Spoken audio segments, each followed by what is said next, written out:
that and help us lead into our keynote and then our working groups. First is someone familiar to many people here. I've never had the chance to hear George speak, so I'm very excited that he'll lead off our panel, and that's George Sagai. George is the professor and the Carol Nagin Dow Chair at the School of Education at the University of Connecticut. George's professional interest. The first panel has done as well is the big failure is our ability to implement any of those 4 items. And it's all about systems change, as was mentioned earlier, and about how well we are strategic in trying to provide opportunities for families, schools, and communities to actually take advantage of those best practices. One of the fascinating things that I want to make a point about is that for kids in particular, those kids who are the least responsive to what we provide, we tend to give them more of the same. Now, I would argue that school-wide discipline handbooks and procedures, codes of conduct, and so forth, are actually a strategy intended to inhibit problem behavior. And when kids don't respond to those procedures, we do what? We give them more of the same. Assuming that getting tougher, doing more of the same, as Matt had described, will eventually get the kid to the point, though, is that doing more of the same is one of the least effective strategies in place. Why do we keep doing it? Because many of our kids do respond to what we have in place because of a variety of factors. But the kids that we are worried about inside this room and out in our communities are the kids who are least likely to respond, but we do more of the same. And I would argue that one of our challenges is the implementation component of that. Are we really changing how we respond to those kids who have more difficult challenges? Let me just do an off-task example here for 1 second. I have a daughter, she's a great kid, and she graduated, and Lou here in the audience can testify that he's the principal, so I'll say nice things. She has yet, at least that I'm aware of, Lou, to get an office discipline referral. And I'd say she responds pretty well to what's in place inside her school. My son, our son, went through his K-12 career. He graduated, right? He had 3 office referrals before he figured out, stop doing that. Now, if Betsy and I would have a 3rd kid, which we didn't have, that kid would be the kid who would have 5, 6, 7, 8 office referrals and continue to not respond. What are we currently doing is we're tending to do more of the same as a way to interact with those kids. One thing I want to argue that we should be thinking about is what continuum of supports do we have in place that says that kid is not responding, maybe we should do something differently than what we're currently doing, which is what the first panel sort of argued for. The second thing I'd like to kind of emphasize here is that, as was mentioned earlier, this whole challenge that we have is really about changing adult behavior more than it is about changing kid behavior.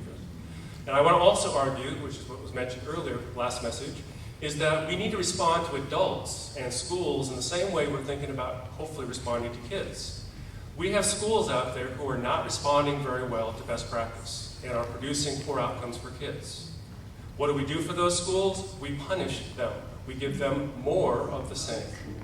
We give them more mandates to follow, more expectations about changing how they operationalize best practice. If you think about it, the schools that are the lowest performing probably have the least capacity to do more. But we ask schools that are the least performing to do what? More. I would argue that one of the challenges we have on the implementation side of best practice is all about making sure that we respond differentially and more proactively and positively to schools who are having a challenge in responding, just like we should respond differently to the kids. We shouldn't be giving schools 7 or 8 days of out-of-school suspension in the same way we should be giving kids 8 or 9 days of out-of-school suspension.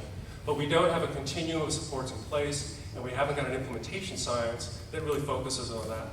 One thing that Connecticut is doing well is they're really trying to operationalize that continuum. We've got work being done here on school climate. We know that's the foundation by which we do all our work.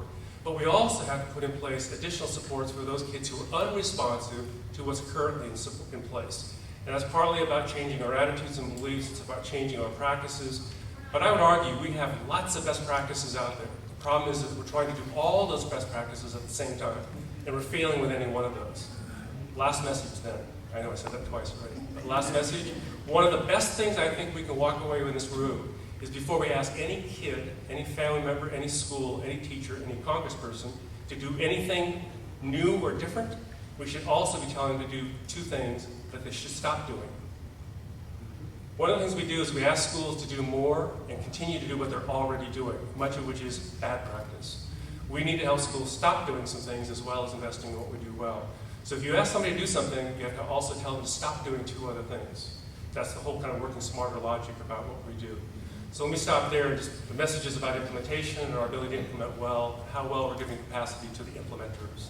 Over the parent council piece of that legislation, which I think is probably the most powerful tool that we have to really take a look at what's going on, particularly in our urban settings, and to bring together all the people at the table that need to be there to address how we can better close the achievement gap in Connecticut, which we know, as someone said earlier, is probably one of the largest in the country.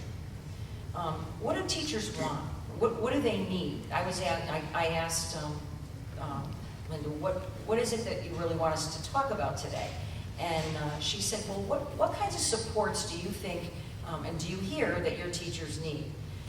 I think that the effects of No Child Left Behind on our schools and on our students has been absolutely horrendous. I think that what we hear over and over is the drill and kill that the teachers are forced to do, because that's what they call it, drill and kill, to get those test scores in 2 areas up is really gone so far overboard that I truly believe that it contributes to many, many of the problems that we see. Maybe started with George and Alexander, because you teased this a little bit. Tell us a little bit about what that new school climate looks like. You both talked about what you put in your report, Alexander and George, what you've worked on. But I think there's probably a lot of people here who would love to hear just a few of the examples of what that positive school climate and school atmosphere looks like, and how different it is from some of the places that aren't really using best practices today. I'm frankly one of those people who would love to hear a little bit more about that.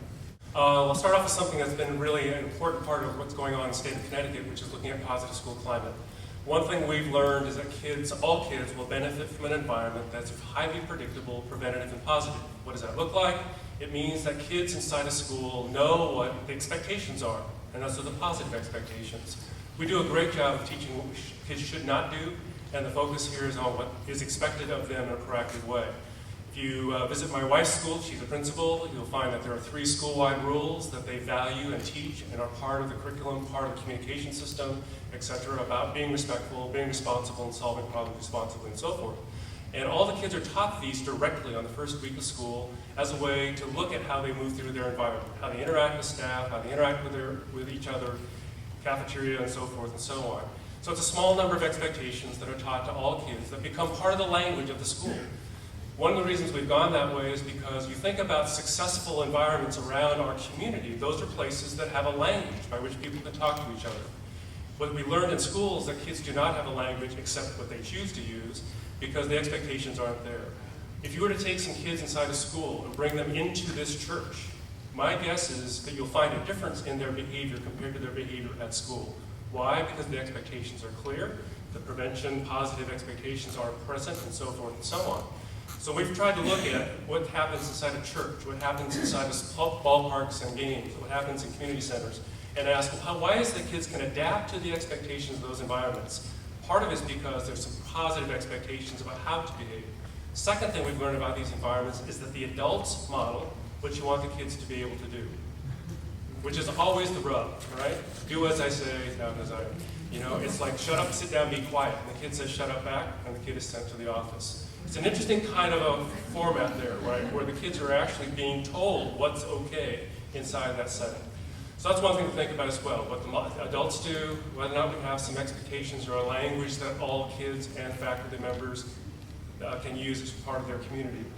The other thing that we've learned is that the adults and others are actively supervising and monitoring. One thing the research is very, very clear about is adult presence, especially positive presence, has a big effect on promoting proactive behaviors and interactions. Kids tend to do things when adults aren't there, right? The whole issue around bullying behavior right now is about kids doing things to other kids when they're unsupervised, be it cyber or otherwise.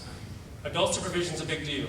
If you look at the parent training literature, parents who are the most effective are those who know what their kids are doing when the door is closed. Same thing is true around school as well.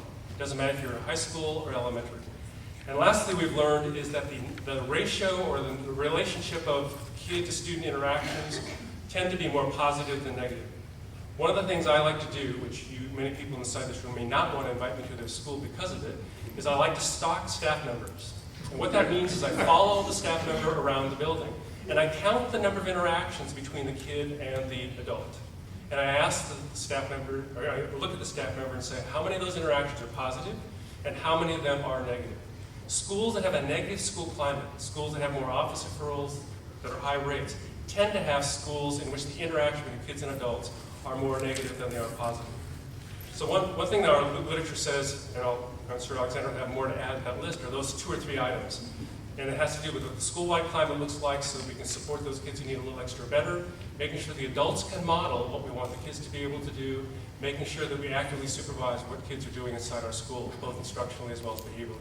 One more I want to add though, and that is making sure that the instructional practices are effective. If kids aren't engaged and effective, successful on the academic side, they tend to tell us through their behavior. So we know effective instruction is one of our best behavior management tools. All right. There's some schools that have been able to achieve big reductions in their out-of-school suspension rates just by giving the low-hanging fruit. And so what they do is they just there's some really cool computer programs that will show you the disciplinary infractions by student, by classroom, by time of day, by season, and by location. And, not surprisingly, in the winter, in certain times, kids start to act out just because, they can't go outside. Things that seem like so small, small things, but if they tweak the structure, all of a sudden a lot of discipline problems go away. So there's a school where we interviewed them, they achieved a big reduction in rates by just reducing the time the kids were sort of hauled up together waiting for study hall. It was just they looked at the time and kids start to act out. Those 15 minutes when they're bored, they changed the scheduling around and those infractions went away.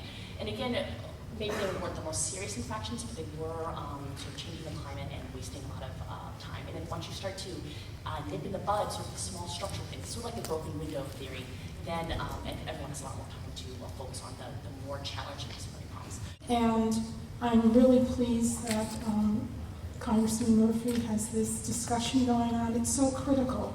One of the issues I want to raise is the issue of early intervention. And I want to look at that in regards to compliance with federal law for children that really need those services. And it's so crucial because what we're looking at in terms of the Individuals with Disabilities Act, Part B and especially Part C, is a huge disparity. You have a disparity in regards to the underrepresentation of minority children, specifically Black children and Hispanic children who are being served under Part C of IDEA. That's crucial because you're looking at birth to 3. Merva Jackson mentioned child find. We're not talking about this would be nice to do. We're talking about a federal law of compliance that needs to be complied with.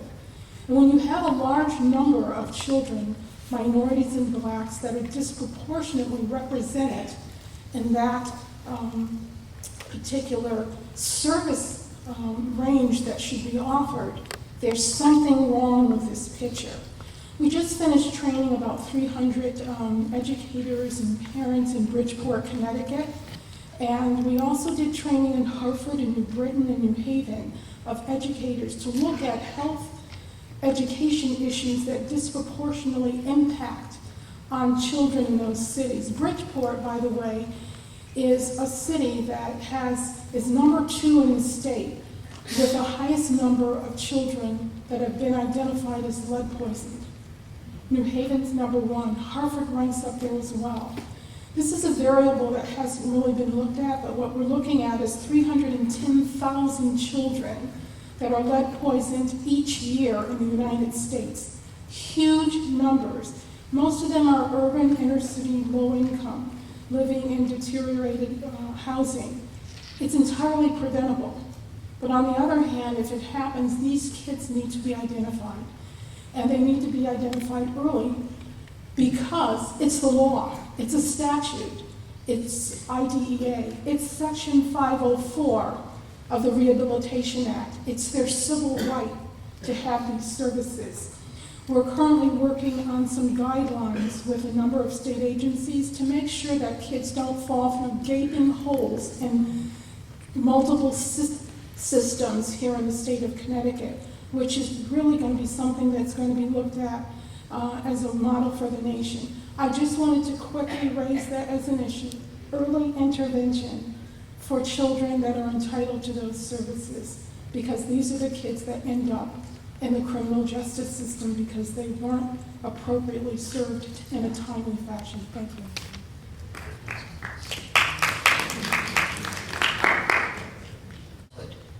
We know that that's where you get the biggest bang for the buck, quite frankly. And not having school systems across the state go back to half-day kindergartens in this economic climate is unconscionable, I think. And rather than putting our money into the front end, I've read statistics that by the time a child enters kindergarten, they can be at least 20 points behind just walking in the door. And that gap. School. And as I look around, I think I'm the lonesome student.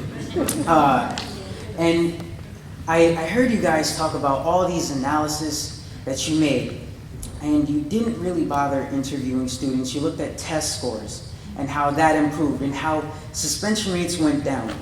In my school, suspension rate went down.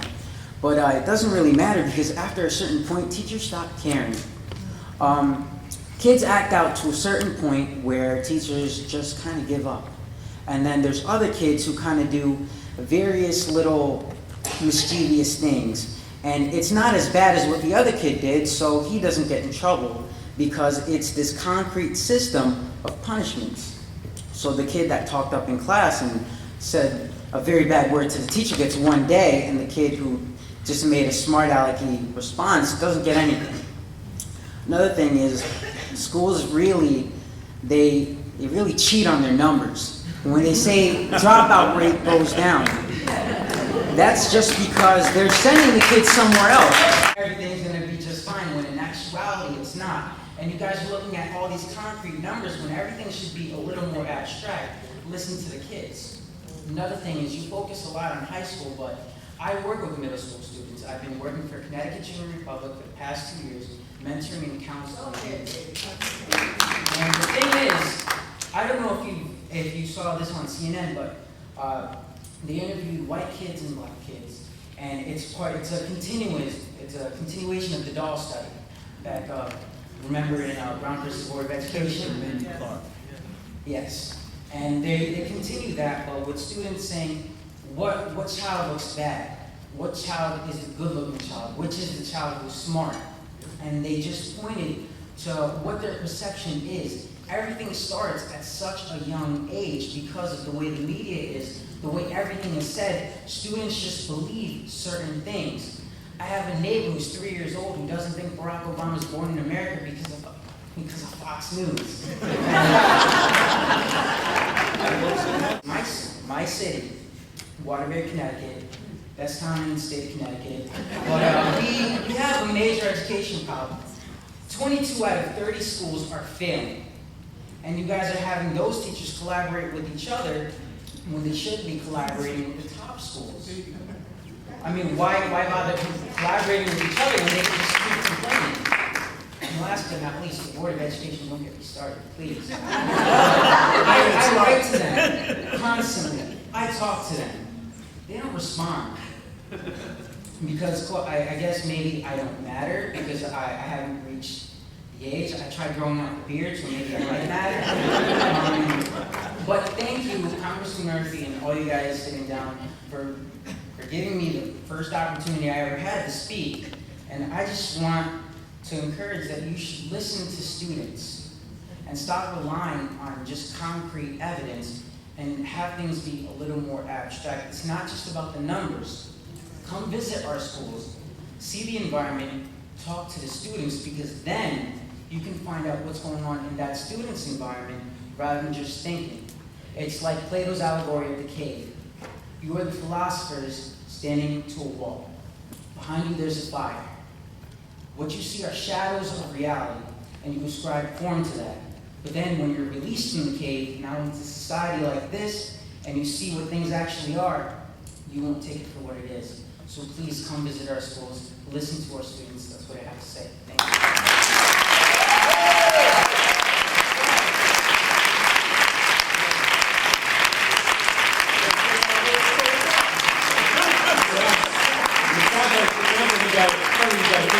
Pretty good job now, but you want a new job? Listen, there's a lot. And we can discuss in detail what those are. Just 2 points. One is if you look at the data, even if you believe that there are some inaccuracies, the data is still pretty horrific.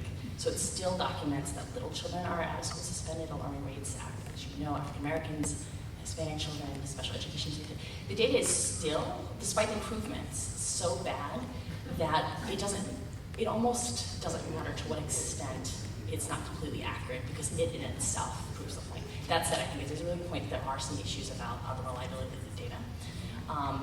If you just want to look, I'm not going to say about Waterbury, but why don't you just look at the chart at the back of the report and see if your numbers went up or down.